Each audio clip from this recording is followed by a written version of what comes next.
अस्सलाम वालेकुम व्यूवर्स। आज की वीडियो में आपको बुरहान अलप और इसरिगिन बानो की मुमकिन शादी के बारे में बताएंगे और साथ में आपको उस्मान बे के दूसरे अलप्स की शादियों के बारे में भी बताएंगे। देखिए, चौथे सीजन में आपने देखा कि इसरिगिन बानो की जब सीरीज में एंट्री करवाई गई तब यही बताया गया कि इसरिगिन बानो गजान खान की मुंह बोली बेटी है और गजान खान की कमांडर भी है और इसका अनातोलिया में आने का मकसद नायमान को रोकना था जो इंतहाई खतरनाक हद तक पहुंच गया था। इसके बाद हमने देखा कि इसरिगिन बानो का उस्मान बे के अलप बुरहान अलप के साथ मेल जोल शुरू हो गया और इस तरह चौथा सीजन इनकी इस कहानी पर खत्म हुआ। तो अब बहुत से शायकीन ये सोचते हैं कि क्या इनकी शादी होगी ये फिर क्या इसरिगिन बानो का किरदार नए सीजन में भी शामिल होगा। तो इसके बारे में आपको बताते चले कि मेरे तजज़िये के मुताबिक नए सीजन में हम गालिबन ये शादी जरूर देखेंगे, क्योंकि अगर इसरिगिन बानो के किरदार को सीरीज से निकालना ही होता तो फिर सीरीज में इसको इतनी अहमियत न दी जाती और नायमान के मारे जाने के बाद इसको सीरीज से निकाल दिया जाता, जबकि हम इसको बुरहान अलप के साथ बार बार अहमियत वाले मनाजिर देख चुके हैं। तो इस तरह मुझे लगता है कि जब 5वां सीजन शुरू होगा तब बुरहान और इसरिगिन बानो की शादी पहले ही हो चुकी होगी, ऐसा नया सीजन में दिखाया जाएगा। इसके अलावा मुझे ये भी लग रहा है कि नए सीजन में बाकी तमाम अलप्स की शादियां भी दिखाई जाएंगी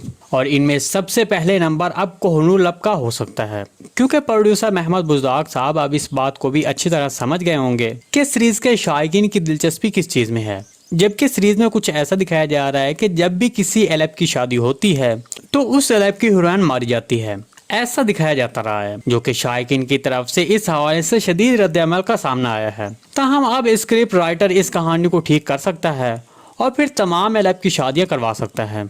इसके बारे में आपको क्या लगता है कमेंट सेक्शन में लाजम बताइएगा। जी दोस्तों, आज की वीडियो बस यहीं तक थी। उम्मीद है आपको पसंद आई होगी। अगर हमारी वीडियो आप तक बर वक्त नहीं पहुंच रही तो हमारे चैनल को सब्सक्राइब कर लें और बेल आइकन लाजमी प्रेस कर लें ताकि हर आने वाली नई वीडियो की नोटिफिकेशन आप तक बर वक्त पहुंचता रहे। वीडियो अच्छी लगी तो इसको लाइक शेयर कर दें। मिलते हैं किसी नई वीडियो के साथ, तब तक के लिए अल्लाह हाफिज़।